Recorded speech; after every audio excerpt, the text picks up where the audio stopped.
టాపిక్లోకి వెళ్ళే ముందు ఫస్ట్ మీకు ఒక క్వశ్చన్ అడుగుతాను. మీరు ఎప్పుడైనా ఇద్దరు పర్సన్స్లో చూస్ చేసుకోవాలనుకుంటే తెలిసిన వ్యక్తిని చూస్ చేసుకుంటారా, అన్నోన్ పర్సన్ ఇచ్చిన హామీలను చూస్ చేసుకుంటారా? అఫ్కోర్స్ చార్మి, తెలిసిన వాళ్ళని చూస్ చేసుకుందాం అంటారేమో. కానీ ఇప్పుడు పిఠాపురంలో పరిస్థితి అదే ఉంది. అక్కడ జనాలకు చాలా కన్ఫ్యూజన్లో ఉండి ఓటేశారని చెప్పేసి కొన్ని సర్వేలలో తేలుతుంది. ఎందుకు అంటున్నా అంటే, వంగా గీత గారు ఒకప్పుడు అక్కడ ఎమ్మెల్యేగా ఉన్నారు. అండ్ అక్కడి మనిషే కాబట్టి అక్కడ ఏరియాలో ఎలాంటి పరిస్థితులు ఉన్నాయి, ఏమేం కావాలి ఏంటి అని అన్నీ చూసుకోగలుగుతుంది. కానీ ఇప్పుడు అక్కడ టీడీపీ నుంచి, అదే మన జనసేన నుంచి పవన్ కళ్యాణ్ గారు ఉన్నారు. పవన్ కళ్యాణ్ గారి పరిస్థితి ఎలా ఉందంటే, స్టార్టింగ్లో టీడీపీ నేతలు అందరూ కూడా 1,00,000 మెజారిటీ వస్తుంది, ఖచ్చితంగా పిఠాపురంలో పవన్ కళ్యాణ్ గారే గెలుస్తారు అన్నట్టుగా మాట్లాడారు.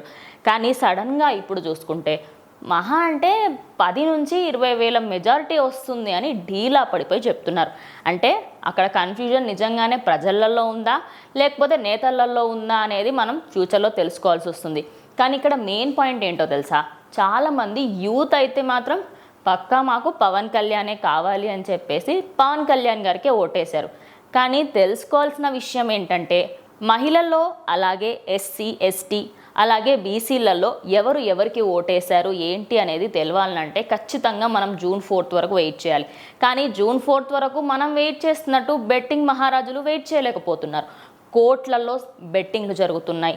మరి ఇన్ని కోట్లలో బెట్టింగ్లు జరుగుతున్నప్పుడు ఖచ్చితంగా ఎవరు గెలుస్తారు ఏంటి అనేది ప్రతి ఒక్కరికి ఇంకా అరే ఎప్పుడు వస్తుంది రిజల్ట్ అని వెయిట్ చేస్తున్నారు. కానీ కోట్లలో బెట్టింగ్లు జరుగుతున్నాయంటే అర్థం చేసుకోండి అక్కడ ఎంతగానం జరుగుతుంది బెట్టింగ్. అలాగే ప్రజలలో ఉన్న కాన్ఫిడెన్స్ కూడా చాలామంది ఏంటంటే పవన్ కళ్యాణే గెలుస్తారు అంటున్నారు.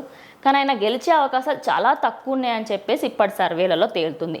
మరి సర్వేలలో ఇదంతా ఏంటి, అసలు ఈ బెట్టింగ్లలో ఎవరు నెగ్గుతారు, మరి నిజంగానే పిఠాపురంలో పవన్ కళ్యాణ్ గారు వస్తారా లేదా వంగా గీత గారు వస్తారా అనేది మనం తెలుసుకోవాలంటే ఖచ్చితంగా June 4th వరకు వెయిట్ చేయాల్సిందే.